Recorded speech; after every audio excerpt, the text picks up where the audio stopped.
donc dal leen ak jàmm si biir CEM Lamy yéen a ma war a dalal waaye man maa leen di dalal donc dal leen ak jàmm si biir CEM Lamy donc tey on est là dans le cadre du projet HCA 2 Fort pour le futur mu nekk li nga xamante ni moo di projet bi ñuy woowee dooleel ndaw ñi jëm ci li nga xamante ni moo di cadre théâtre forum yi nga xamante ni jot nañ ko def si yenn établissement yi nekk au niveau de Thiès ni ñu ko defee au niveau de Thiès noonu lañ ko defee woon au niveau de Pikine et j'espère que finalu Pikine du dàq finalu Thiès Thiès mooy dàq wala Pikine mooy dàq Thiès mooy dàq je kon dinañ ci xam dara donc je rappelle que le projet Fort pour le futur avec l'appui wala l'accompagnement de l'IA et de l'IF ñu daal di amal li nga xamante ni moo di ces différents théâtres forum yi nga xamante ni comme le projet suit son cours entre Thiès Pikine et Tivaouane noonu lañ ko amalee si les différentes zones d'intervention li nga xamante ni moo di projet bi. Auzu billahi minash shaytanir rajim bismillahir rahmanir rahim rabbi shrah li sadri wa yassir li amri wahlul uqdatan min lisani yafqahu qawli.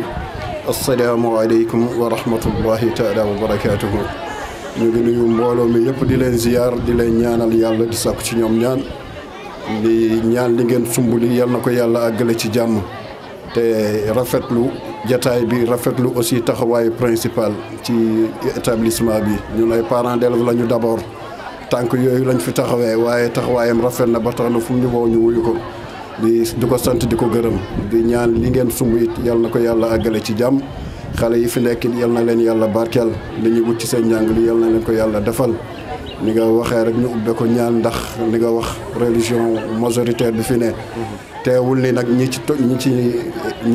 yeneen religion yi ci nekk yi aussi ñu ngi leen ci fasaale ñoom it ñu def fatiha ak salaatul fatiha ñu ñaan yàlla lii ñuy def yal na ko yàlla barkeel a'uuzu billahi minash shaytaani bismillahir rahmaanir rahiim إياك نعبد وإياك نستعين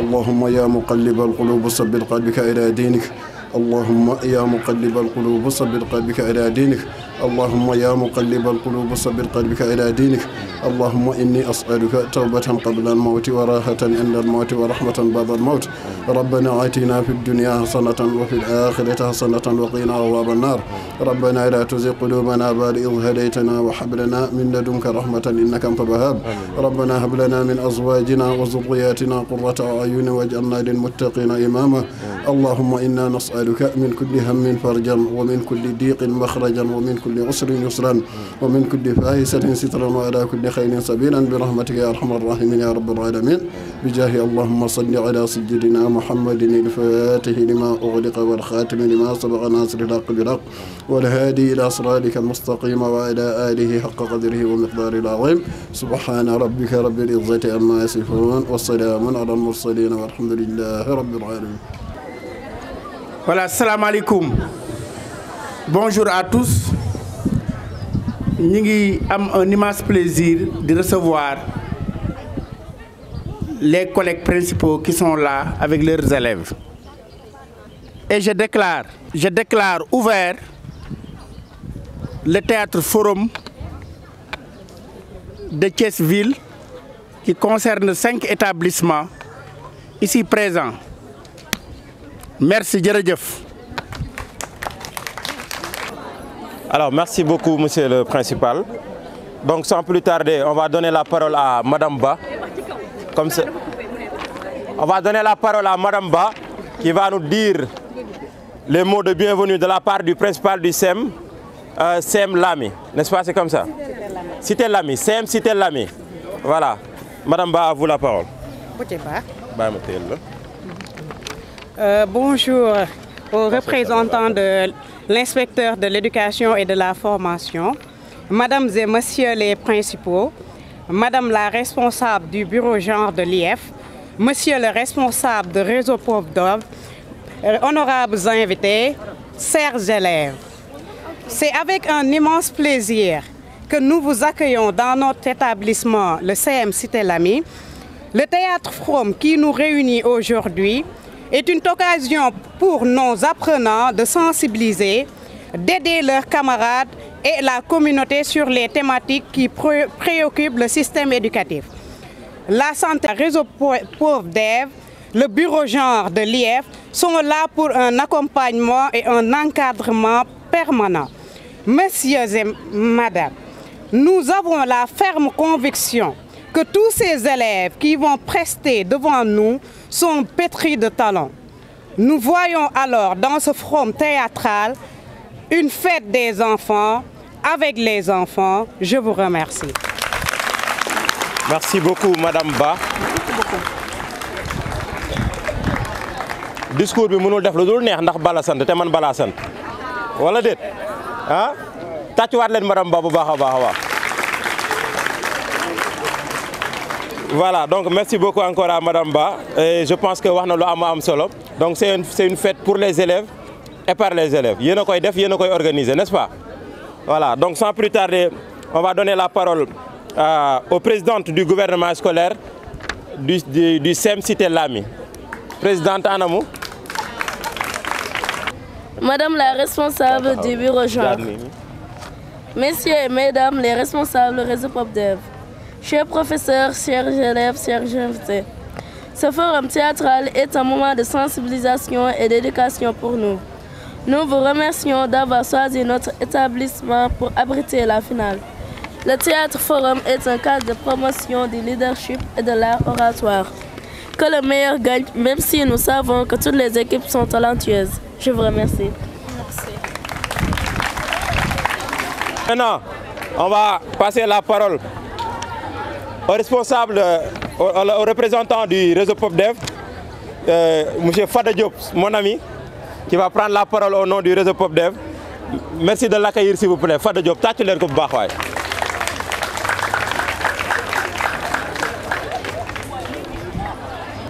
merci tout le monde. Je voudrais d'abord remercier le représentant ou les représentants de la ville de Thiès qui ont compris le sens du projet fort pour le futur. Parce que quelque part, il faut comprendre que si vous bénéficiez de ce projet assez important, c'est grâce au maire de la ville de Thiès.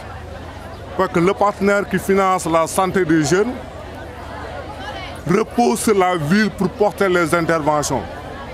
Je voudrais également remercier Madame la chef de service départemental de la jeunesse, parce que dans le cadre de ce projet-là, il y a une approche multisectorielle. Il y a la ville comme tête de file, il y a les sectoriels, jeunesse, santé et éducation. Et que dans cette ligne également, on aimerait remercier Wolti, qui fait un excellent travail dans le cadre de ce programme. Parce qu'en fait, les théâtres ont été conceptualisés par le réseau PopDev pour donner l'occasion aux jeunes de montrer vos talents artistiques. Et je pense que ce que j'ai vu aujourd'hui montre que les élèves peuvent faire du théâtre en montrant les thématiques du projet. Parce qu'en fait, dans les thématiques du projet, il y a la santé des jeunes. Et dans la santé des jeunes, nous voulons que les jeunes consomment du fer acide folique. Et je voudrais dire ça en wolof. Est-ce que Khalei, il y a du fer acide folique? Est-ce que vous m'entendez? Allô? Allô? Est-ce que vous consommez du fer acide folique? Est-ce que vous avez un fer? Est-ce que quelqu'un peut venir ici me dire quelle est l'importance du fer? Est-ce que vous fer? Allez-y, tu viens.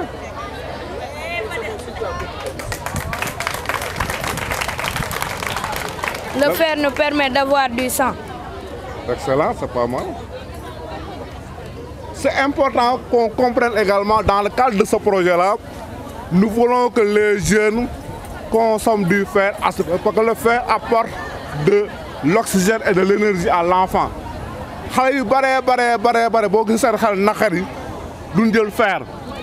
C'est pourquoi nous prenons la consommation du fer pour qu'on ait des jeunes assez forts, des jeunes qui peuvent répondre aux besoins de leur communauté. L'autre thématique également, c'est la pratique régulière du sport. Est-ce que vous faites du sport? Oui. Est-ce que vous faites du sport? Oui. Quel est l'intérêt du sport? Le sport permet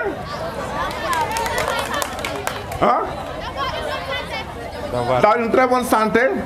Ça permet la socialisation des enfants parce qu'il y a des compétitions collectives qui permettent vraiment de faire, en tout cas des autres, en mettant la dimension fair play.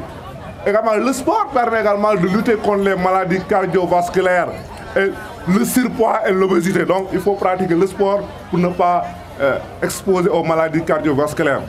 Également, nous prenons les questions de violence basées sur le... À l'école, il y a des violences. Nous prenons qu'il y ait une école de paix, une école de prospérité. Et ça, en tant qu'élève, vous devez porter en tout cas ces combats de paix, ces combats de prospérité. Voilà ce que je veux dire au nom du réseau, en disant que aujourd'hui, on est en fin de programme, mais nous pensons qu'il y a une autre phase d'extension qui permet à la ville, pour encore 3 ans, de revenir avec des thématiques beaucoup plus importantes. Et merci beaucoup. Merci beaucoup, M. Diop Fada. Je pense que li mu wax am na solo ndax faire moom xam naa ne jigéen ñi moom xam na xawar ngeen ko xam quand même xam ngeen faire bu baax ah yéen a ngi koy jël est-ce que yéen ñii du ngeen naan faire de Fada il faut une dotation à faire hein, pour boy yi quoi ah loolu da ngeen def plaidoyer ngeen ne ko da ngeen bëgg faire bu ko defee moom mu ànd ak ñam war a ànd ak ay partenaires am daal di ñëw may leen ay faire gratuitement voilà. Voilà, donc merci beaucoup à M. Fada Diop, représentant du réseau PopDev. Donc on va enchaîner comme on est un peu en retard.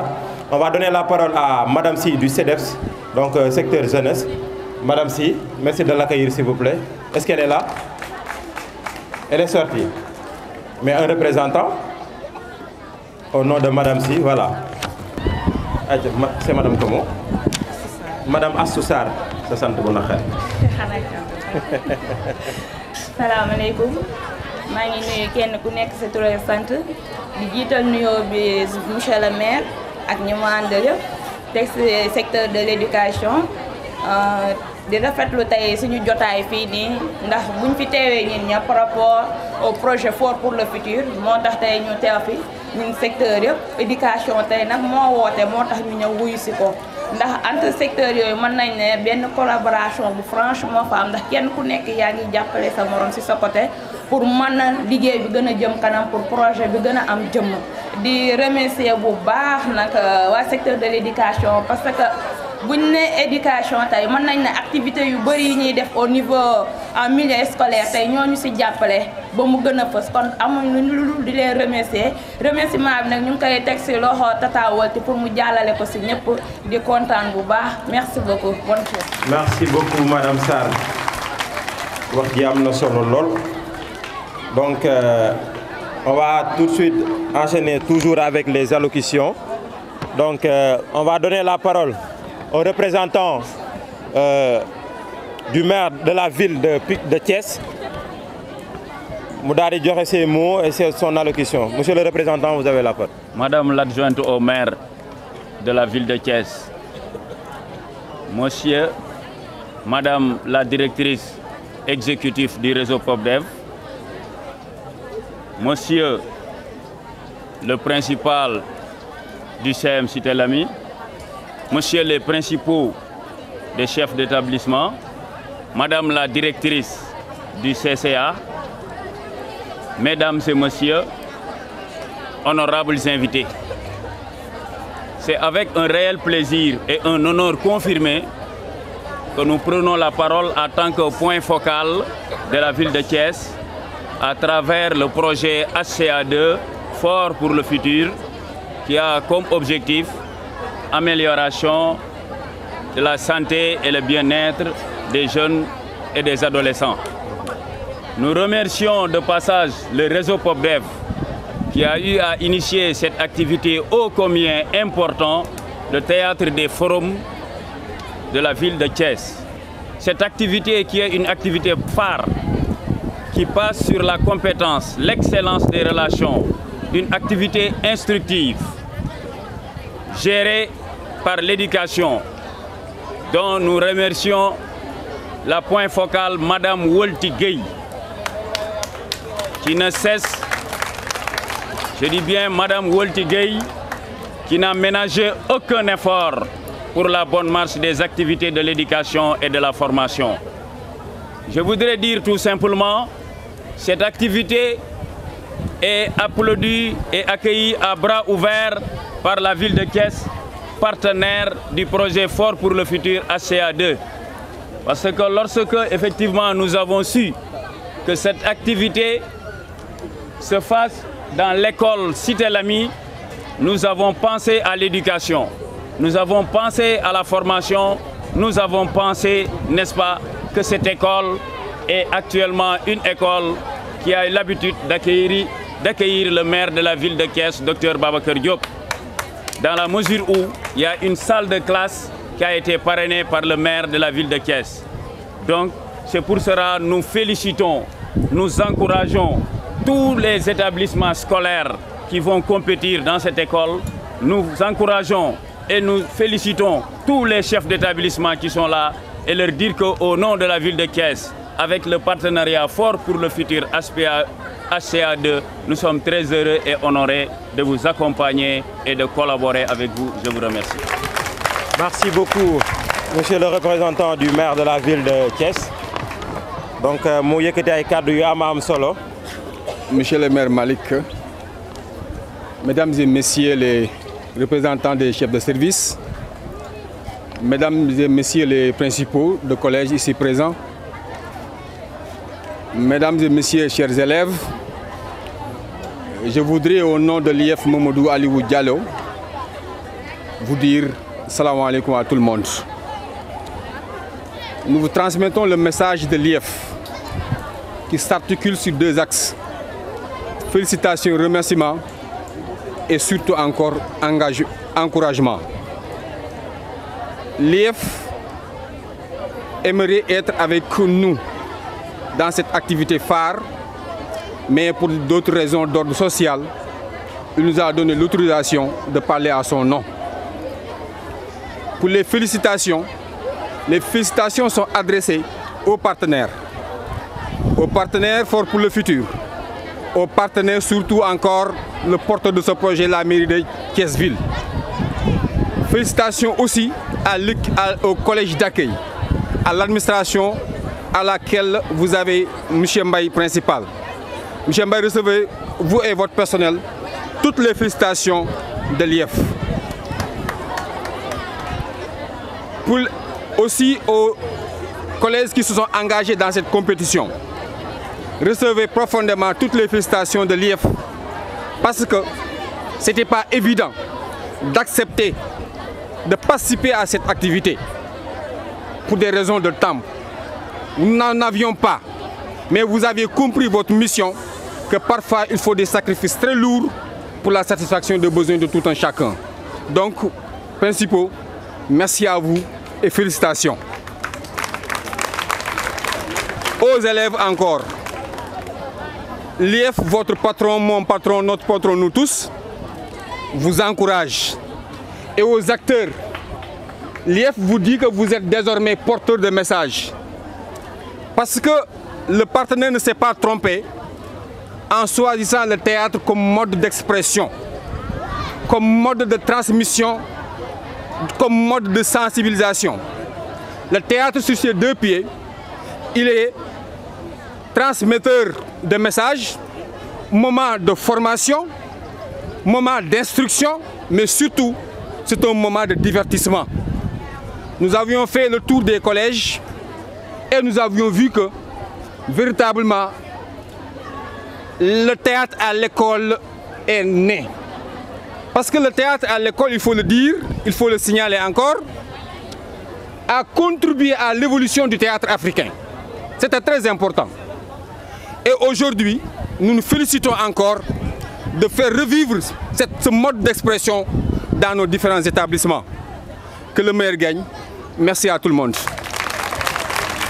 Voilà, merci beaucoup M. Gueye. Donc, wax na lu am solo jëm ci li nga xamantene modi théâtre forum yi. Alors, sans plus tarder, dañuy dem ci li nga xamantene modi tirage. Ñu xol kan moy ñëk jall ak kan mo ci top. Yu Thiès.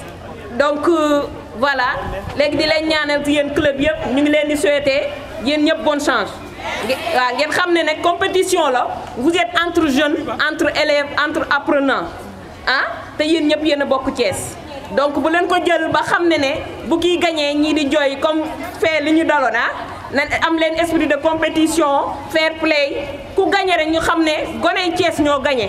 ah inshallah que les meilleurs gagnent di am contentement trop nak ñëw fii mën a participer ci seen finale merci beaucoup di remercier aussi madame Wolti bi xam ne moom moo ñu faciliter ah tàcc leen ko bu baax depuis une semaine ah ñoom ñu ngi def tournée à travers 5 écoles Wolti madame Wolti waaw merci beaucoup merci pour ñu mën a faciliter finale bi mën a am ah mu mën a jaar yoon aussi di faciliter di remercier aussi le représentant du maire le point focal monsieur Diop bi xam ne aussi moom moo leen permettre aussi ngeen mën a am finale bi moom moo leen jox financement bu doy ah remercier leen ko yéen tamit di remercier aussi le corps éducatif qui sont représentés ici et aussi secteur jeunesse santé Koulim Dioum et aussi vous tous ñu ngi leen di remercier merci beaucoup.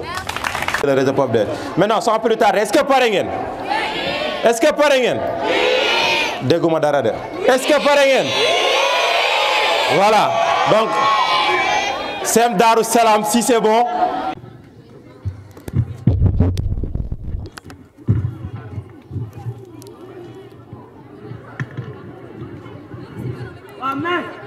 Amen. Gaynde. Ba na mun naa la. Sant wu baay. Non baay yow booy da nga may moro de rek. Non tey moom du ma la jox lépp booy tey damit laa lay jox. Non tey damit laa lay jox. Mais booy waxuma loolu dama soxla benn booy benn bisaawu. Waaw loolu rek laa bëgg. Loolu day problème. Xoolal maa lay xaar léegi léegi de. léegi waaw baax na boo ñëwee ma jox la lool ay yow topal lool waaj de suuf rek xam dem topp sama business peut-être léegi nga ñëw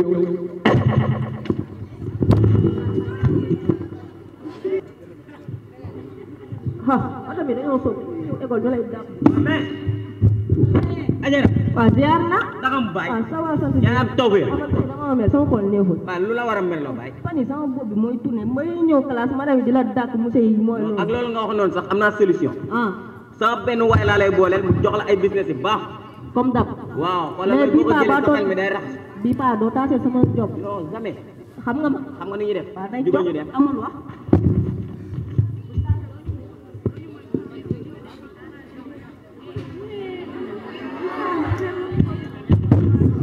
waaye yooyu ba tey kenn day suub rek waaw bàyyi ma toog xaar tuuti peut-être léegi mu ñëw maa ma trace samay affaire asalaamaaleykum waaye bëgg naa la ah diggati nga noonu la demee kay bisaaw ah ndigi la ah kii la waaw dara ajara lu tudd waaw waaw ma méttiwul loolu day problème day dama lay jox lu bari nga yóbbaale non séeréer am sama nit nga may bàyyi miss mais miss léegi nag am jàmm xam naa la nag xamoo ma waaw man businessman la fii laay job fii laay fréquenté aliya bi laay dund kaana la amul lu may ragal xoolal dama bëgg ñu job maa yow doole ci business yi loolu nga gis waaw méttiwul bàyyi ma dugg ci biir génn bagage yi jox la méttiwul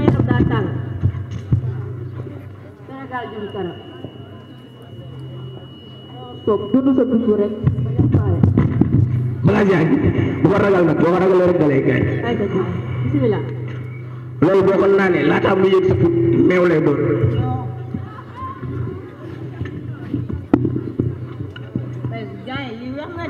non zéro xarit booy boo ko ragalee rek mu gaañ boo léegi da ngay waañ zéro loolu rek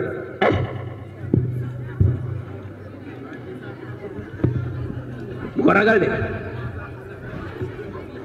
mais bàyyi dama mel ni nga commencé gémmantu de waaye est-ce que doo jóg ma gunge la nga ñibbi bàyyi non bàyyi gunge la nga ñibbi rek digal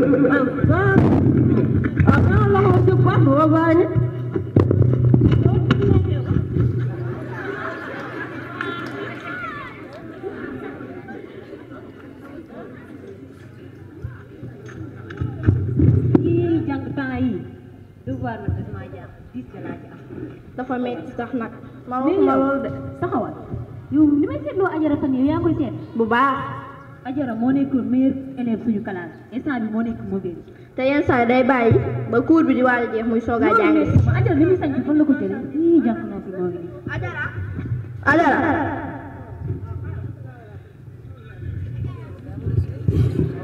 jaaraay ni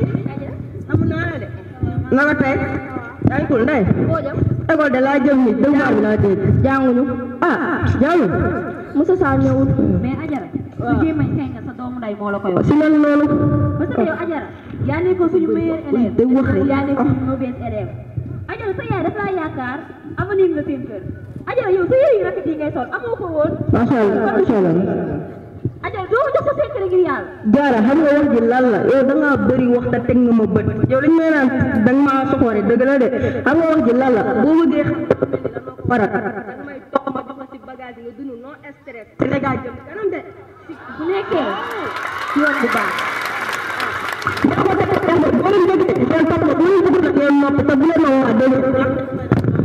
sama waay gis nga Ajara mi ma gis nekk ci yoon bu baax ñun nag ay ndaw lañ te ëllëg ñu ñooy nekk avenir du Sénégal kon lii may dugg buñ ci sax xalaat doomu nday kaay ma wax la nag wuy ma fi ay jigéen lañ de jot na pour ñu solu te Ajara mi faaw ñu topp ko xam ci lan lay dugg ndax jigéen la ay ñun tamit ay jigéen lañ nañ ko topp rek Ajara kaay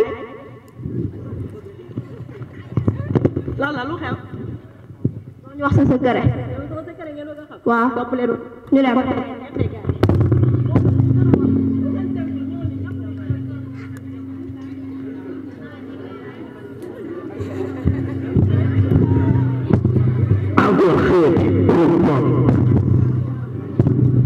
sonn na doole son business dafa commencé jeex sax waaw mais grand bëgg naa la sant nga waaye assuré bu toog leen say commune lañ noonu la demee kay waaw mais bàyyi jàng amul njëriñ ba leen ngeen ñëw topp si business yi mooy jàng amul njëriñ yes waaw indi nga bagage yi waaw toppal ma loolu yes sama nit nga waaw sama nit nga naa la ceebal après waaw méttiwul naa la ceebal yes waaw ganale de wax nga dëgg xaaral ma indi leen bagage yi xoolal faites comme chez vous fii seen gaale la aléa bi laa dund amul lu may waa Ajara fii xeeñ na de fii ban la yow Ajara gis nga ci ni mu bisaare Ajara Jaara mën nga lijjanti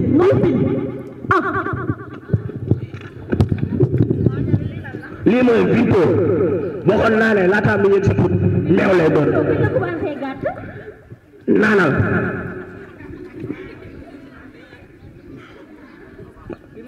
waaw bu baax bi la dañ ko gérer rek après naan leen de bu leen ko ragal boo ko ragalee rek bu gaañ la kii xanaa jërbaatu Sanex la xanaa ngay ko ma jee man kay loolu dama jaaxal yow naanoo sa bopp bàyyi ma jeexal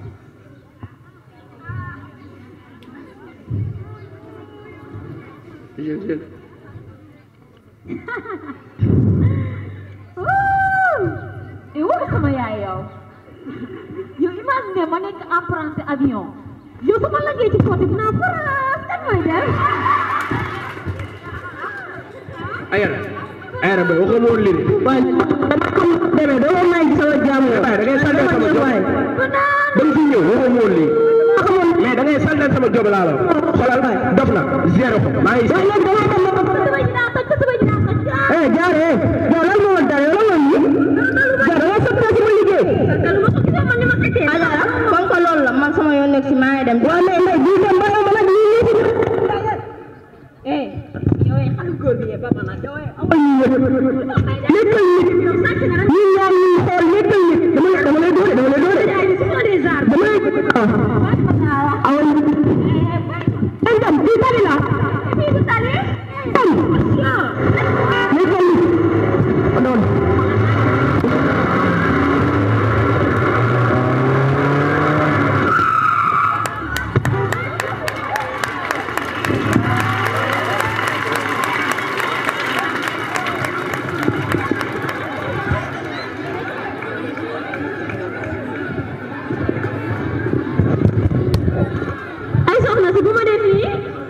bopp bi dafa rafet kaay ñu weccoo bopp bu la ko juróom day nelaw suñu xarit kër la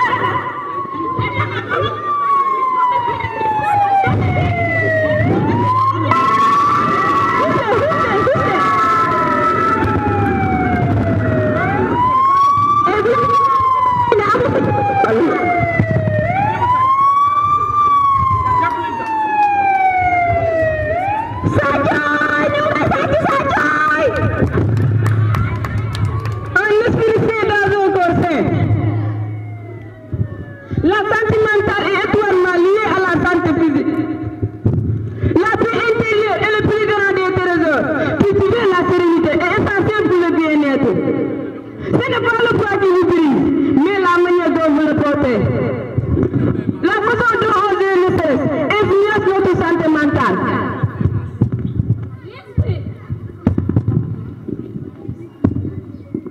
L'esprit est comme un jardin. Il faut l'entretenir pour qu'il fleurisse. Prenons soin de votre santé mentale, comme nous le ferions d'un jardin. Le plus grand secret du bonheur, c'est d'être bien avec soi-même. Nul ne peut fuir son esprit. Il faut mieux maintenir pour votre santé mentale. Prendre soin de soi n'est pas un luxe, mais une nécessité. La santé mentale mérite autant d'attention que la santé physique. Les pensées sont les architectes de notre destinée. Ce que nous pensons influence notre bien-être. Chaque tempête finit par laisser place au calme. Les moments difficiles passent, dont espoir. Un piéton attentif vaut mieux automobiliser. Rouler trop vite peut causer des accidents et à des remords. Mieux vaut perdre 1 minute dans sa vie que sa vie en 1 minute. Rouler doucement pour prévenir les accidents. Ceinture attachée, vie protégée, même sa ceinture de sécurité pour prévenir les dangers. Un bon conducteur regarde devant, derrière et sur les deux côtés. La vigilance est la clé pour éviter les accidents. Boire et conduire, il faut choisir. L'alcool et la conduite ne font pas un bon ménage. Les panneaux parlent, écoutez-les. Respecter la signalisation routière est essentielle pour éviter les dangers. Sur la route, mieux vaut un klaxon qu'un cercueil. Il vaut mieux prévenir un danger en klaxonnant que provoquer un danger mortel. waaye taxul ba Omar yées ko moo tax nit nag dafa war a moytu xelam mooy nit xel mi seeli bali jell ku sa doon dee foo jaar di nga tëj ñaata doomu Sénégal ñoo dee ci télé bi ci suuf bi ak dorog bi ba léegi mbir mi gën di rëb mbir bu gënee ba tëj dañ koy sànni xaj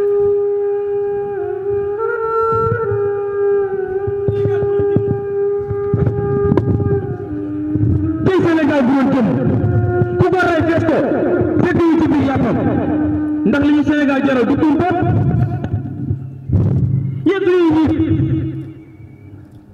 xale yi ne ci mbedd mi di fawee oto yi bay rey seen bopp ci tëli bi wala ñuy fawee dorog ba jëlee ci topp école yi léegi ci saa la ñuy fawee wala poof te ñi fa lañ ko war a jàngalee dañoo bëgg ngeen xam ne yar yarewul te yar mooy képpaayu saafara yéen samay mbokk élèves yéen laay waxal nit li muy gënee nit buy sangu du ko simmi loolu mooy jikko ndax ñàkk fayda ak doy di weesuwul ma doon élève di fréquenté Blomel wala ma doon élève di fréquenté Fakman ba may yàqal sama jàng dama ni ëllëg maa war a nekk royukaay Sénégal dama ni ëllëg maa war a jiite réew mi nañ xam ne nag képp ku ci wàcc sa ànd boo dem fekk fa borom mu toog. Et aussi même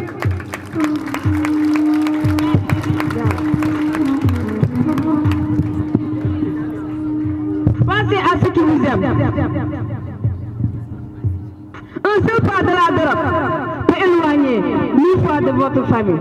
Dites-nous à la drogue. Dites-nous à la drogue. Dites-nous à la drogue. Soyons confiants pour notre sécurité et notre santé mentale. Merci.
waaye dégg leen lii càpp so ci biri biri càpp so waaye wéy bi dafa ne waaye càpp so ci biri biri càpp so waaw mais kii kan la Anta waaw doomu daal bu ko fàtte de te soo koy toog bul fàtte def keccax bi démb sa lax bi dafa neexoo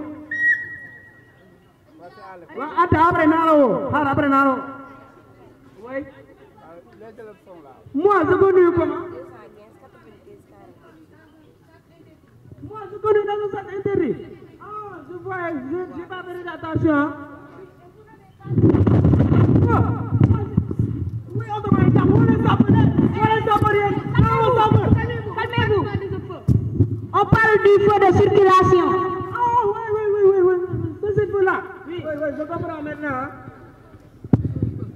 et le passage piéton xam nga suuf Sénégal xam nga tali Sénégal ba ay dool tàmbali naan la gëgën gënal ay prene su ko naat te loolu lay yàq sama oto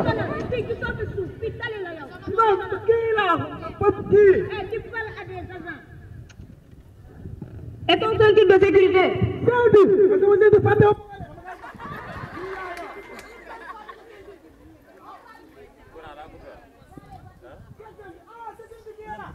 mais ça c'est la voie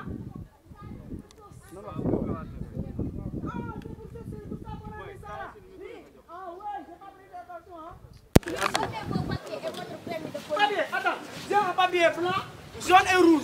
Que préférez-vous? Non mais où sont les papiers du véhicule? On parle des papiers du véhicule. Mais moi j'ai un papier blanc, rouge et marron. C'est ça que j'ai.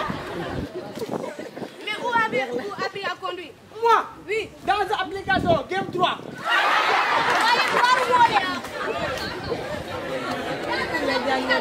Waaw, ça m'a dit maman ko won. Moi un danger public. Oui. Mais qu'est-ce que j'ai fait pour être un danger public moi? Regarde ce vieux. Ah, waaw papa nakamu. Papa nakamu yow papa. Massa.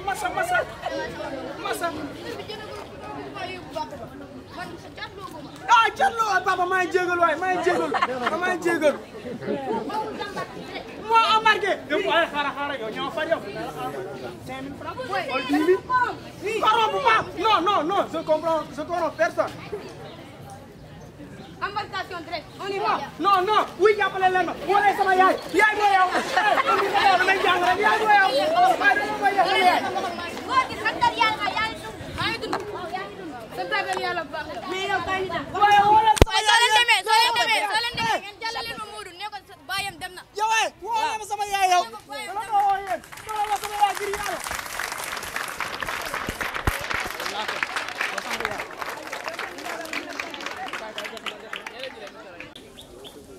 Vous, monsieur les conducteurs, imaginez-vous, un seul moment d'inattention peut coûter la vie à un enfant. Imaginez-vous, si un enfant, un fils unique, était en train de traverser la route.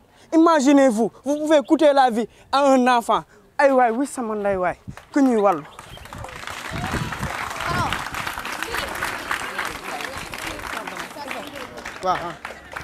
Bonjour, les Sénégalais yëpp laa waxal ne sens kii de la route faa ngeen xam ko.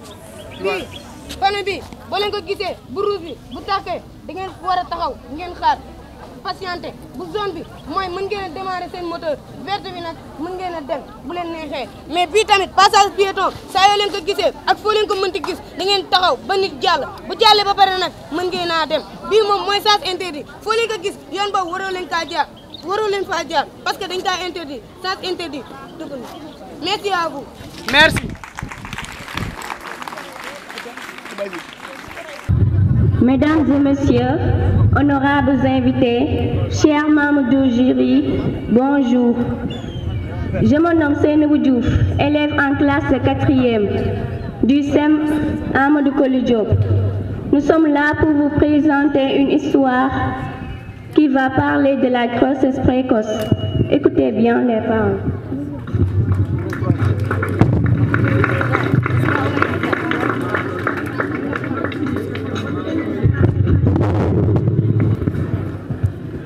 Qu'est-ce que vous aviez entre vos mains?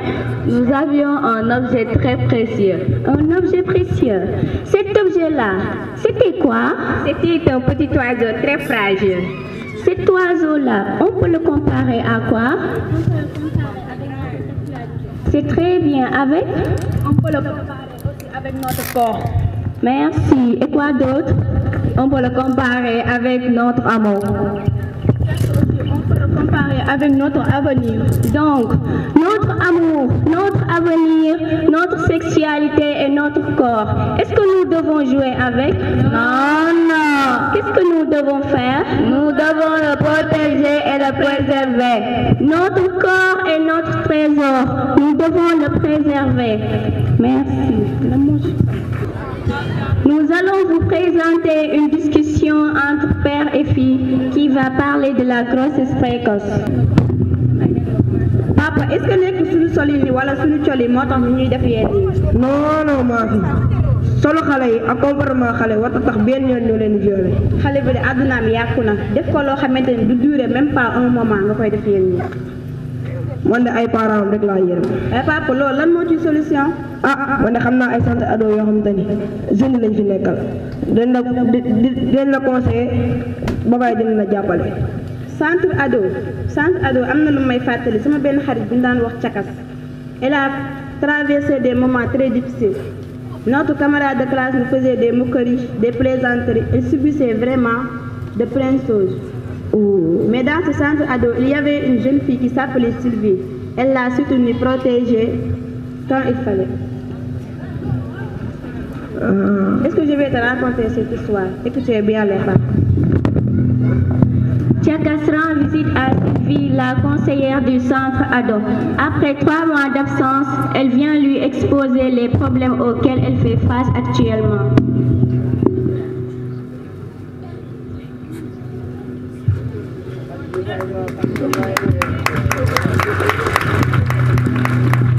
waa Cakas temps yi boo nekkee classe dangay absenté rek lan moo xew.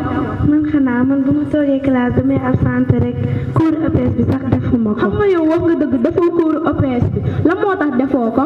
waa xanaa da nga fàtte sama situation. yow wax nga dëgg sa situation bi fàtte woon naa ko. ndeysaan elle a tellement souffert mais yàlla baax na nañ dem balaa ñuy raté suñu rendez-vous. waaw loolu moo war a def sax.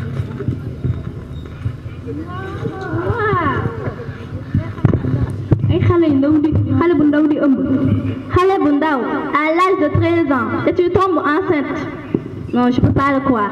mais bu ñu bëggee góor nag jël seen àdduna bi yaakaar ne góor mooy référence. waay dëgg la ay jigéen lañ mais lii du yoon. mais baax na ñun amuñu sax seen jot dañuy tàllal. naka ko ne góor bi amul heure.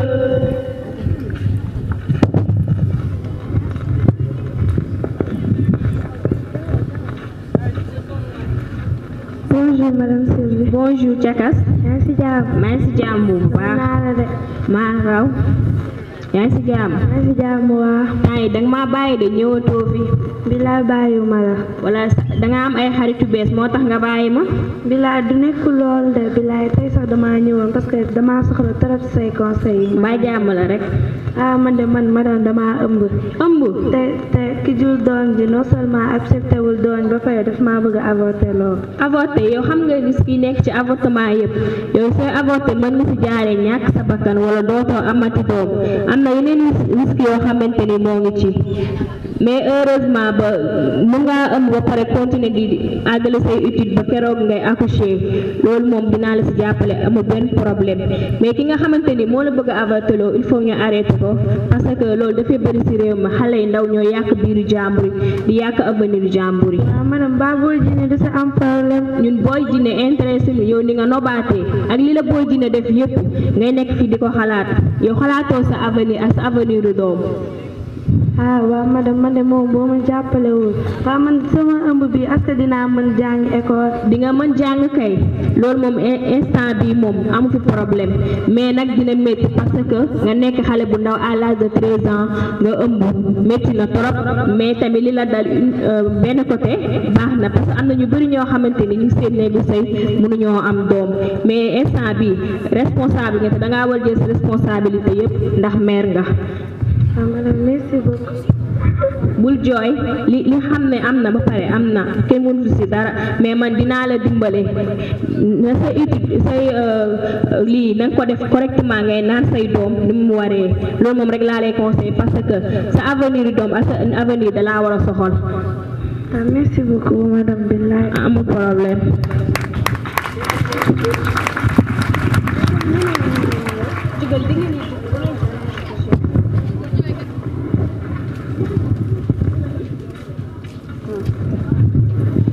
Oh, Tchakas, pauvre fille, la vie ne l'a pas épargnée. Elle a perdu sa mère et elle n'a pas eu la chance de connaître son père. C'est vraiment triste.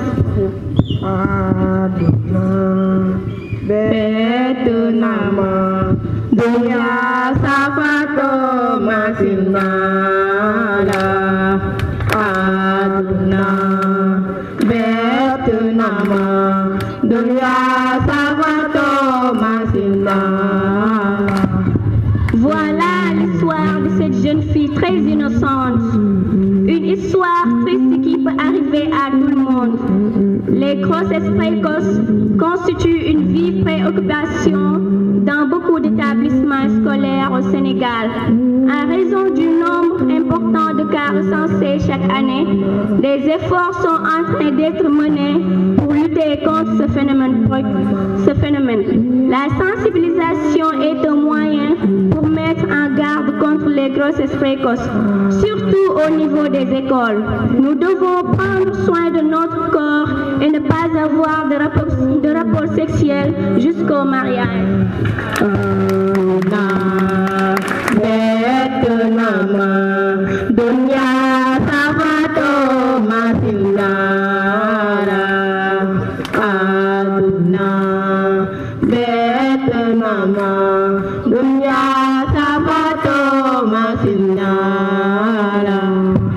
Alors, chers camarades élèves, je vous exhorte à l'abstinence.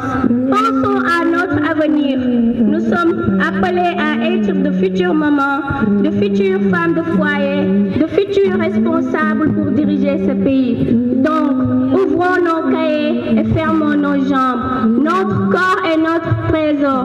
Nous le préservons. L'abstinence, l'abstinence, l'abstinence.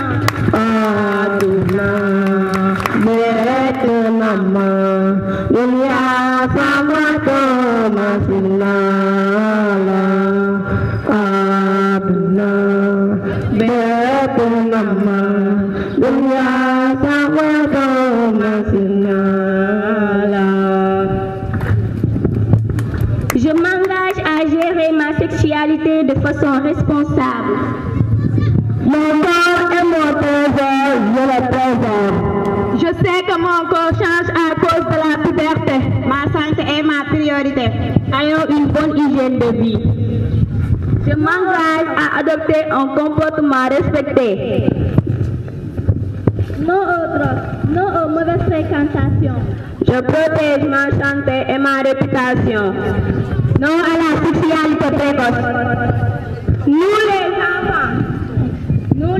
les enfants, espoir de l'avenir, soyons prêts à apprendre. Apprendre pour savoir, savoir pour servir. Servir notre pays, le Sénégal.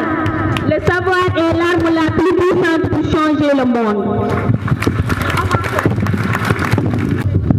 Ah, comme amour.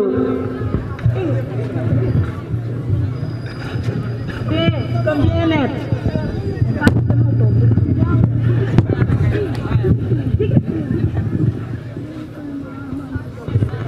S comme santé.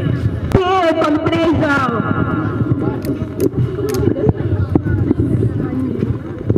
I comme image.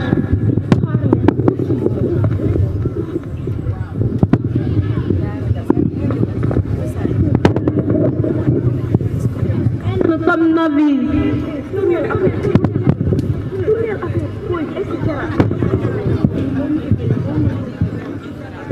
O pour enfant. M comme noble.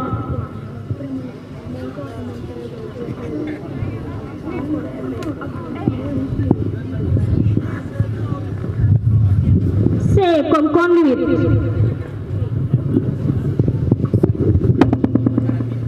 E comme éducation. L'abstinence, l'abstinence, l'abstinence. Mon corps est mon trésor, nous le préservons. Ouvrez vos cahiers et fermez vos jambes. Encore 5. Nous voulons réussir nos études. Encore 5. Nous voulons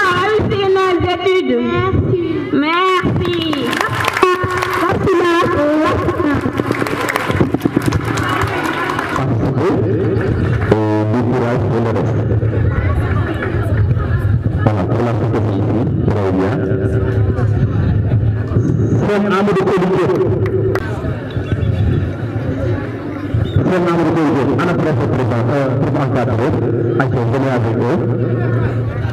va appeler Ta Ndate Taï de la mairie de la ville de Thiès.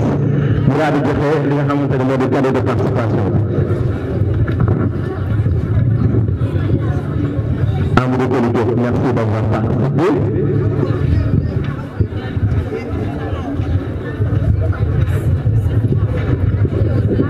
Voilà, le chef encadreur est là. Merci beaucoup.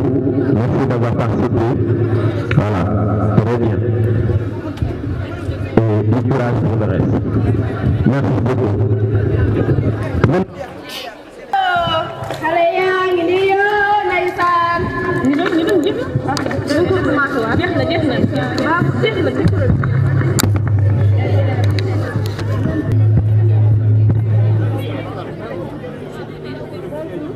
Bonjour madame. Asseyez-vous. Aujourd'hui, on n'a pas beaucoup de temps. On n'a qu'une heure. Répondez pas présent. On va accélérer. Ibrahima Diène. Aïdara Diène. Dado Gueye Diagne. Présente. Zeyna Fall. Absente. Oui. Encore absente. Mais ça fait 3 jours qu'elle n'est pas venue. Qu'est-ce qui s'est passé? Madame, ayez l'autorisation de parler. Allez-y. De par ma connaissance, elle m'avait bien dit que ses parents comptaient bien l'offrir en mariage. Mariage? Oui, à un cousin de leur village. Mariage? Alfina! Martina! Mais comment ses parents peuvent-ils être ignorants? Un enfant de 12 ans! Ibrahima, va m'appeler la surveillante. Tout de suite. Mariage!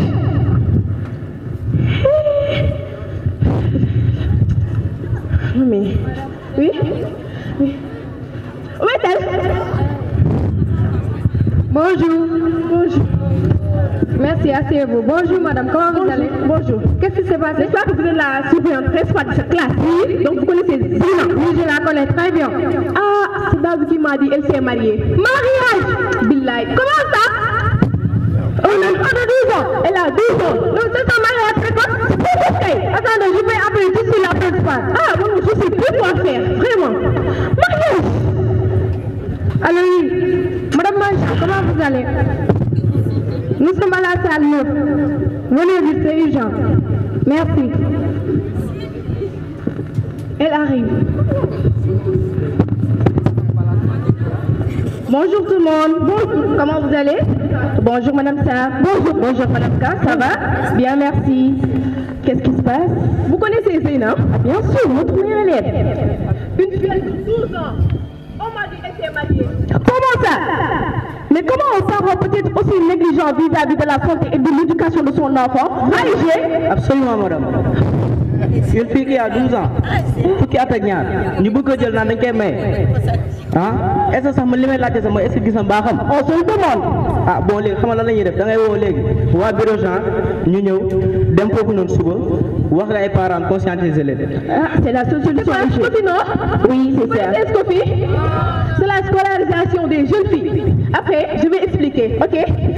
Ok, madame, merci beaucoup. Madame, j'aimerais vous confier quelque chose. Vous allez compter votre cours sereinement, sans aucune participation. Parce que si vous faites cela, les élèves vont faire de même. Ok? Allez, bonne continuation. Au revoir. Merci.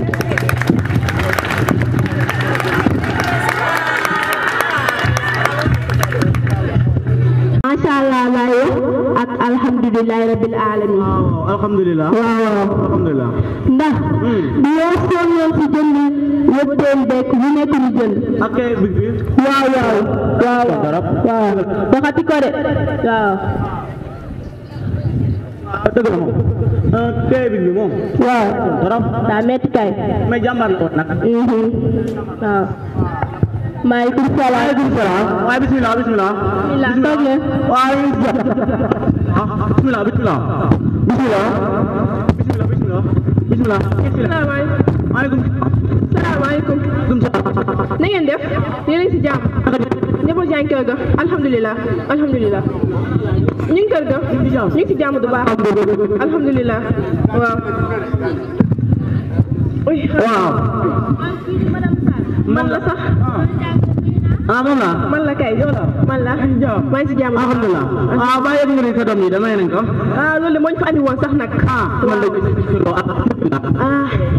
ñun de wax dëgg fa yàlla jëlee wu ci mbégte lu war a loolu yow xibaar bu ma yëg tey jii metti na ma ba si kanamu yàlla ndax kat dama xam ne xale bu am fukki at ak ñaar nga jël ko maye ko loolu metti na ma loolu sax loolu nag si laa ko yëgal njiitum école bi moo ngi na la toog madame Mandiang léegi mu ànd ak ay nitam ñu ñëw dëgg la ci dëgg lu guddi dëgg la dëgg la merci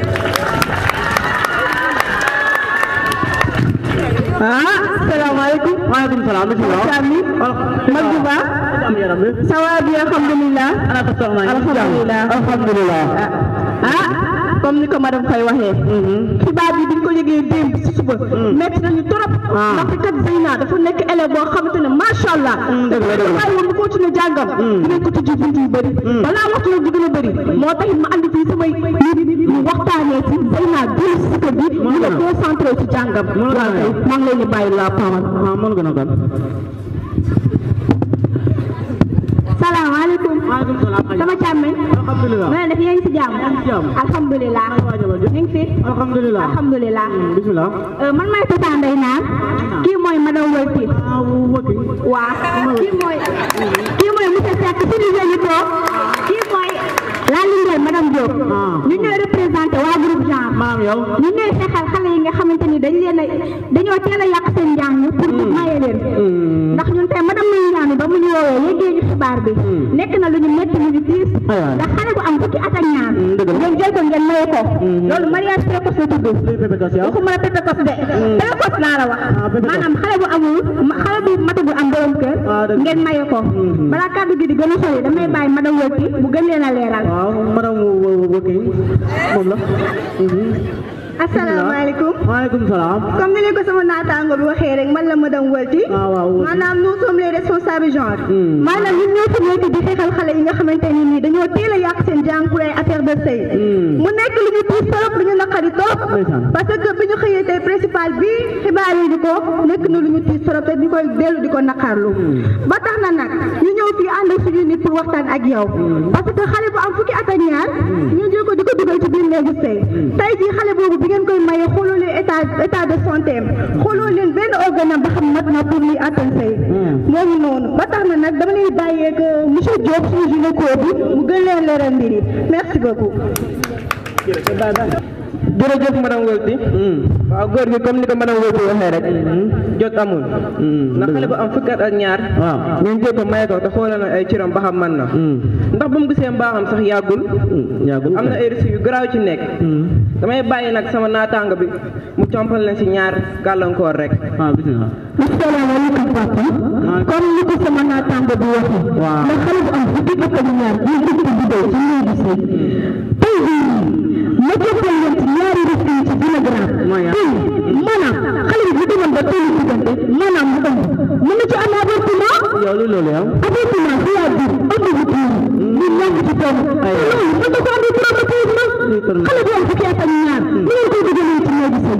le plus conscient nag tey jii nii xamoo leen ndax xale boobu fi mu nekk ñu ngi leen ay feer ana ñu sax mën na ko ci fekk bu ko defee tey jii bu demoon ba ëmb toll ci biir période bii mën na ñàkk doomam wala moom mu ñàkk bakkanam te wax dee loolu moo am de bi ma ëpp juróom-ñeenti weer ngeen ñëw fii di ma wax waxi dee xam nga ñàkk a jàngale ko kay ni waaye su ma xam boo naanee woon ndox lii yëpp di si am yow li daay ñaar yi laa lay wax benn da ngay tas sëy bi wa ilaa ma tas sama sëy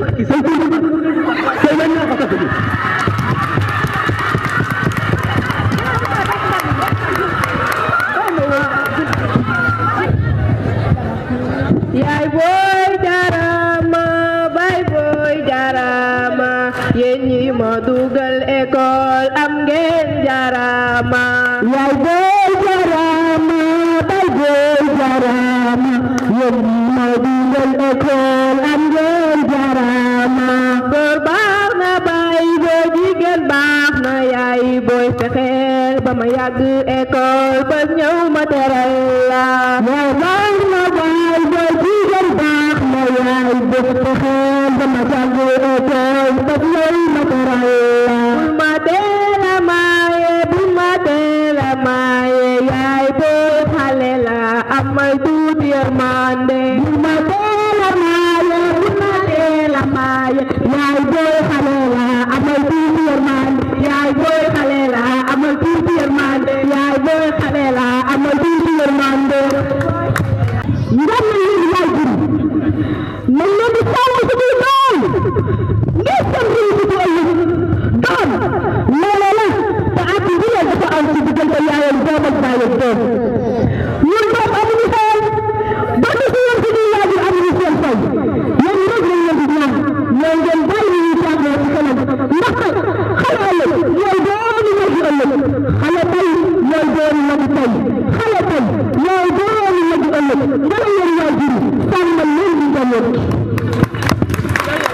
Oui, merci beaucoup Souleymane, merci beaucoup au Réseau PopDev.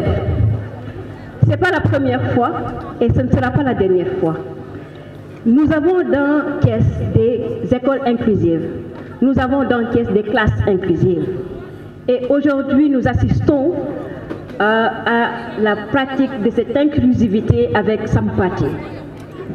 Nous ñoo démarré seen bopp jour bi ñu doon def présélection. C'est là qu'ils ont vu que c'est une école inclusive et il y a une classe inclusive là-bas. Ça, c'est dans la santé pour la reproduction, ça, c'est dans la santé mentale et ça, c'est dans le genre, dans l'équité. Et pour permettre cela, nous avons des cadeaux pour accompagner, pour encourager, parce que au plus besoin, nous aidons. Et vous êtes en train de le faire, le Réseau PopDev. Et ce n'est pas la première fois qu'ils l'ont fait durant ce projet. Ils nous ont aidés à remettre dans une classe une élève qui a été donnée en mariage précoce dans une école élémentaire. Et ça, il n'y a même pas un mois encore. Ils nous ont aidés à traverser la dictée PGL. C'est le Réseau PopDev toujours, comme collaborateur dans le projet ACA2, Fort pour le futur de sa phase 2.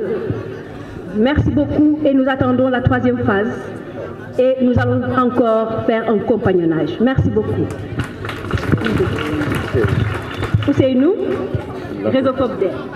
Nena, nous lay jox cadeau bi pour nga gën la encourager ci njàng mi yow ak ñëpp ñeen ci bokk yem ñu ngi ñëw école te dañu bëgg ci yow nga ëppale ñëpp résultat encouragement boobu lañ lay defal ñu bëgg boo delloo ci école nga gën a góorgóorlu yaa ngi góorgóorlu yokk ci d'accord ok monsieur. Maximum d'applaudissements. Voilà, c'est un HLM route de Bourg. C'est bon. Merci beaucoup.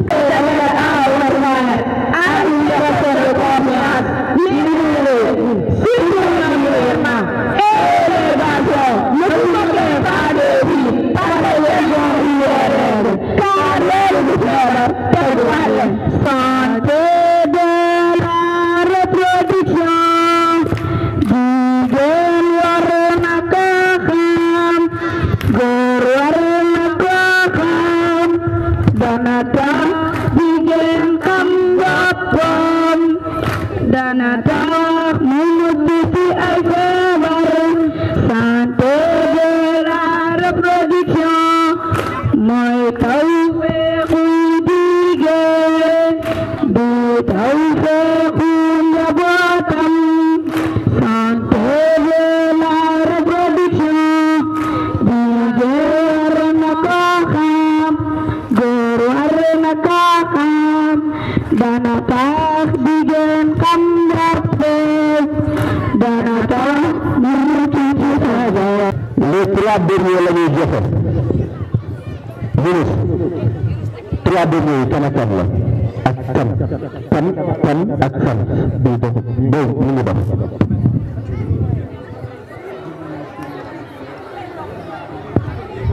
Voilà, donc on nous demande de donner au président du jury, M. Sagna, mu wax un peu sur des critères yi ñu noté woon donc ñu bàyyi ko ñu def un résumé bref ngeen déglu ko nag pour après bu ñu joxee résultat yi bu ne ay yow kii moo gën a kii moo gën a kii dafa am ay points yu ñu doon wax fi nga war a tegu pour nga am les nombre de points dañ koy bàyyi mu leeral points yooyu yan la bu ko defee ñu joxe les 3 derniers ku nekk ñu jox seen enveloppe.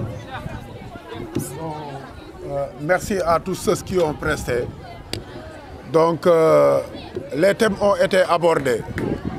Et il y a beaucoup de thèmes qui ont eu à partager, qui ont eu à être partagés par plusieurs groupes différents. Et ça n'a pas été facile.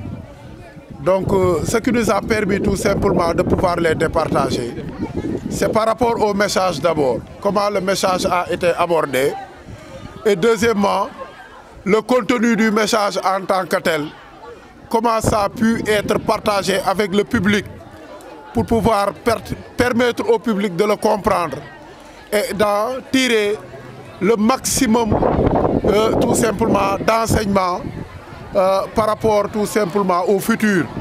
Parce qu'aujourd'hui on est là, certes dans un cadre théâtral, mais par rapport à l'éducation, par rapport à l'orientation des jeunes dans leur cursus, dans leur avenir. Et l'aspect théâtral permet de mieux édifier les jeunes par rapport à leur comportement pour pouvoir gérer leur avenir. Et les critères par rapport au thème abordé, s'il vous plaît, les critères d'évaluation par rapport au thème abordé, c'était d'abord comment ce message-là a été tout simplement abordé. La pertinence du message. Comment la pertinence du message s'est faite. La qualité du jeu par rapport aux acteurs qui ont été sur scène. Comment les acteurs ont échangé et comment le thème a été d'une manière chronologique été abordé. Parce que c'était fondamental que le thème soit abordé d'une manière chronologique pour permettre tout simplement au public de le comprendre facilement. Si c'est très compliqué, avec beaucoup d'interventions, le public n'arrive pas à saisir le message rapidement, à comprendre le message. Donc nous voulons que le message soit partagé d'une manière chronologique et permettre au public de comprendre rapidement et de capter l'attention du public. Interactivité avec le public. Le théâtre en quelque sorte, c'est un parti de partage. Et quand on partage un message, on le fait d'une manière agréable, c'est-à-dire joindre l'utile à l'agréable. Mais arriver à faire une symbiose entre l'utile et l'agréable, permettre aux gens de vous écouter, d'avoir envie de vous écouter et aussi d'avoir envie de partager, d'écouter ton message. L'aspect créativité, donc c'est l'aspect typique scène. Parce que sur scène, c'est la créativité qui fait la différence entre les groupes. Et cette créativité doit accrocher tout simplement le thème. Tu ne peux pas parler d'un thème qui tend vers une situation dramatique et pouvoir faire rire les gens. Donc ça c'est paradoxal. Donc les thèmes ont été abordés d'une manière tout simplement chronologique et par rapport aussi à l'importance du thème. Donc cohésion et dynamique du groupe. Donc le groupe part d'un scénario ou part d'un thème et le groupe doit être en cohésion. Les erreurs des autres doivent être corrigées par les uns. Qu'on ne doit pas sentir que dans le groupe est dissocié, que le groupe n'a pas tout simplement d'esprit de solidarité. Parce que c'est ça qui compte dans la vie actuelle. Vous êtes des élèves, vous devez être solidaires et pouvoir partager vos problèmes. Et quand vous jouez tout simplement une pièce de théâtre, vous devez partager les mêmes critères de solidarité entre eux. Que les erreurs des autres soient tout simplement comblées par les uns. Et l'impact du message. L'impact du message veut dire que aujourd'hui, quand les élèves sortiront d'ici, que chacun, par rapport au thème qui a été abordé, puisse l'expliquer à ses parents. Quand l'élève sort d'ici, qu'il puisse expliquer qu'on a été à un théâtre forum, les thèmes abordés seront tant, etc. Et dans tel abordé, on a discuté sur cela, qui m'implique directement dans mon avenir. Les élèves doivent être tout simplement des points focaux au sein de leur famille. C'est ce qui porte la communication pour pouvoir au moins orienter leurs parents dans leur cursus scolaire. Parce que certains parents ne savent pas réellement ce que vivent l'élève à l'école. Et vous devez être des éléments, des points focaux au niveau tout simplement de vos maisons pour expliquer qu'à l'école, c'est l'éducation. À l'école, c'est l'orientation par rapport à ton avenir. Et que vous êtes là, non pas pour être des diplômés, mais pour être de futurs leaders de ce pays, pour être de futurs dirigeants de ce pays. Et quand vos parents auront perçu votre importance d'aller à l'école, ils auront à vous accompagner dans votre cursus scolaire. Donc, c'est ce nom qui est élément de critère par rapport, tout simplement, pour notifier les groupes par rapport à leurs prestations. Merci beaucoup, M. Sagna. Donc, on va donner la parole à M. Gay. Il va amener des éclaircissements. 6 points. Merci. Je voulais dire à tous ces acteurs, à toutes ces troupes-là, à l'avance à entrer dans le secret de la délibération, que vous passez en classe supérieure. Tout le monde a la moyenne. Tout le monde est au tableau d'honneur.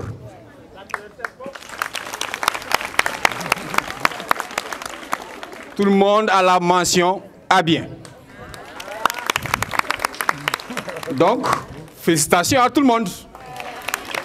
Ça veut dire que simplement, taille, personne ne perd. C'est l'école sénégalaise, l'école thiessoise, c'est vous qui gagnez. Et ça, c'est l'esprit de cette compétition. Il ne fallait pas vous mettre dans une situation d'animosité extrême. Vous êtes des génies en herbe, des artistes en herbe, des acteurs en herbe.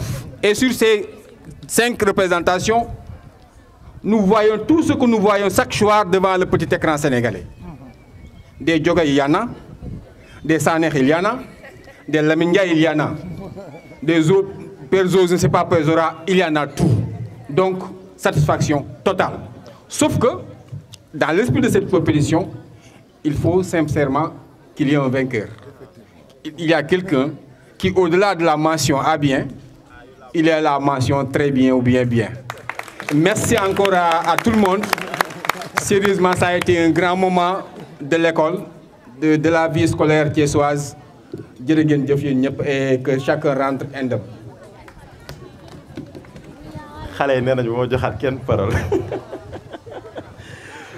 Merci beaucoup. Alors, il n'y a pas de 3e place, 4e place, 5e place. On va donner. Il y a 3e gen. Il y a 3e gen. Alors, d'abord, avant de faire d'abord, Sem Cité Lamine. Jàkkaarloo caméra. Donc, déglu leen ma. waxu ko ma. déglu leen. dama ni Sem Cité Lamine. tàccu leen seen bopp pour 2 raisons. Premièrement, yéen a organisé et vous avez assuré l'organisation. tàccu leen seen bopp. Deuxièmement bi yéen a organisé yéen a ko wax. tàccuwaat leen seen bopp. Maintenant 3 dernières yi. ñoom ñoo nekk Sem Sampaate Sem Cité Lamine ak Sem Darou Salam ñoom ñoo nekk. Sem Sampaate Sem Cité Lamine Sem Darou Salam. ñooy 3e ex aequo. ñoo ex aequo ñoom ñoo ñëw en 3 dernières positions. Et sur ça. xaaral. Sem Cité Lamine. Sem Cité Lamine Sem Sampaate. Sem Sampaate Sem Darou Salam. ñëw leen ngeen jël seen. Venez nous rejoindre ici ngeen jël seen lot s'il vous plaît. encadreur yi rek. encadreur yi.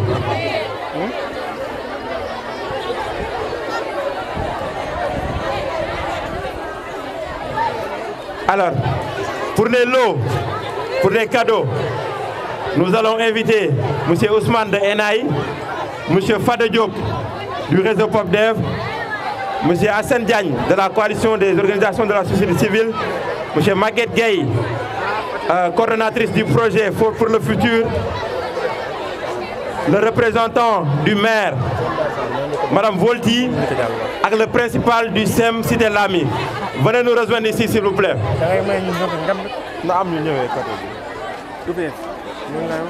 Voilà. Non, allez là-bas.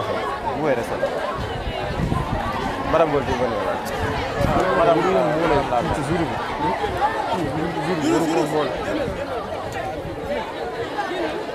Monsieur le représentant de la ville, vous aussi. Je pense que l'inspection est bon.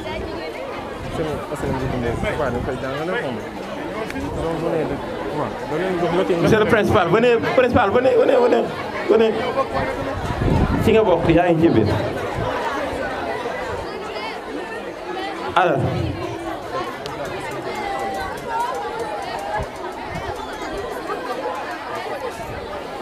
Alors ki ñuy bëgg a woo école bi ñuy bëgg a woo école bi ñuy bëgg a woo moom mooy le vainqueur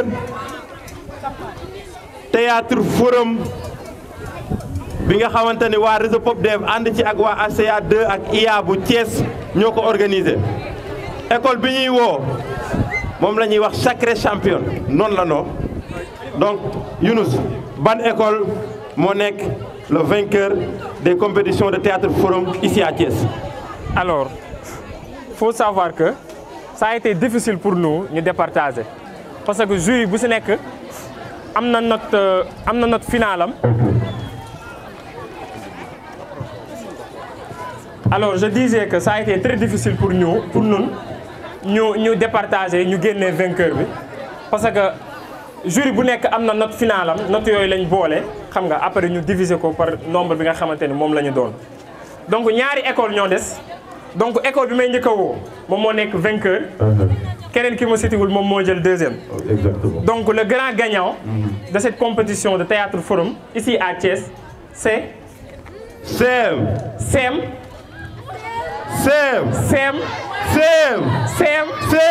Amadou Koli Diop.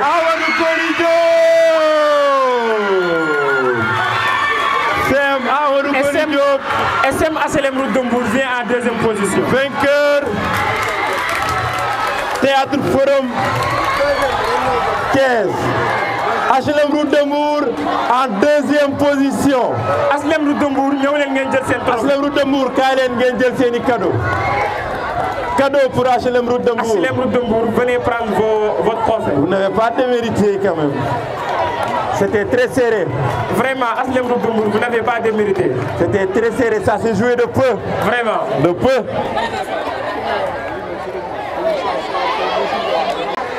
bu leen jooy bu leen jooy ñu jël première rawewuñ la lu dul benn point. Ça s'est joué de peu.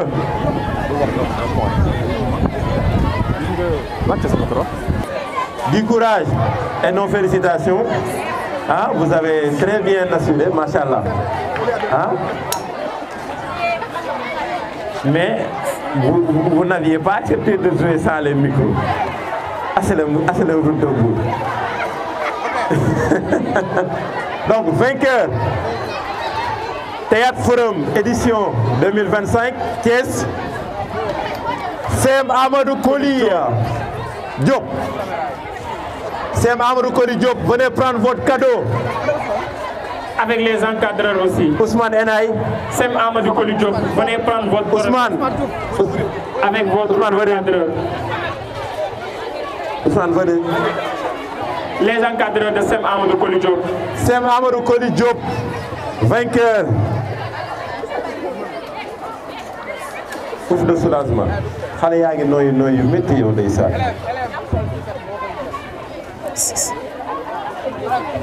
Félicitations à vous. Vous avez assuré. Félicitations.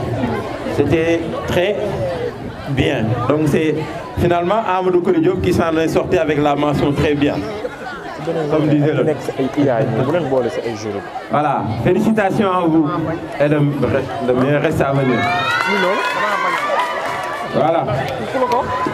Alors. Allô? Bah voilà, c'est le CM Amadou Koli Diop de Thiès qui a été sacré champion du tournoi de théâtre. Vraiment, ça a été un plaisir et vraiment nous remercions tous les élèves et toutes les 5 écoles aussi qui ont participé à cette finale. C'était riche d'enseignements et vraiment nous allons essayer de tout faire pour participer à tous les événements, à toutes les manifestations qu'organisera vraiment le projet. Merci beaucoup à tout le monde. Encore une fois, félicitations aux élèves. Et comme vous l'avez dit tout à l'heure, il n'y a pas de perdant. C'est l'école thiessoise qui a gagné. Encore une fois, félicitations aux élèves d'Amadou Koli Diop pour leur victoire. Merci beaucoup. Peut-être cette école dañ leen sensibiliser wun peut-être dañ leen waxul mais vraiment loolu si cëru jigéen la parce que ñun théâtre bi ñu jëkk a joué c'était sur ça xale bi dafa gis mbaaxam en classe mu affolé parce que on l'a pas préparé à ça buñ ko préparé wul aussi day am yeneen conséquences parce que xale bi day affolé day tiit léegi nag yaay yi nañu jëlaat seen rôle nga xam ne léegi ñoom buñ ko gisee en classe tamit dina am fu ñu mën a dem ci seen surveillante yi ba ñoom ñu dimbali leen jàppale leen ba mën leen wax lan la ñu war a toppatooy seen bopp waaw léegi loolu il faut que parents yi bàyyi ci xel surtout yaay yi papa ji aussi war na ci jouer rôle am parce que duñu bàyyi kenn duñu bàyyi rakk bu góor duñu bàyyi mag bu góor il faut que ñëpp xam lan mooy règle ak loolu mooy tax ëllëg nit ki mën a am doom nit ki mën a nekk yaay mais ku amul règle doo am doom voilà. li may tàggatoo mooy ñu gën a góorgóorlu rek jàppale xale yi aussi bien jigéen ñi que góor ñi parce que góor ñi aussi waruñu leen bàyyi en rade il faut ñu impliquer leen ñu wax leen ne yéenay ëllëg peut-être président de la république dina si juddu wala ministre n'importe quel ministre wala nit koo xam ne kii dina occuper de haute fonction. léegi nag pour occuper de haute fonction yooyu il faut que nit ki xam li mu war a def il faut que nit ki xam fa mu war a teg tànkam ndaw neex na lool mais passage la rek passage boo xam ne bi c'est vers l'âge adulte bu ñu sacrifier suñu jeunesse tey mooy avenir ëllëg. ok jërëjëf.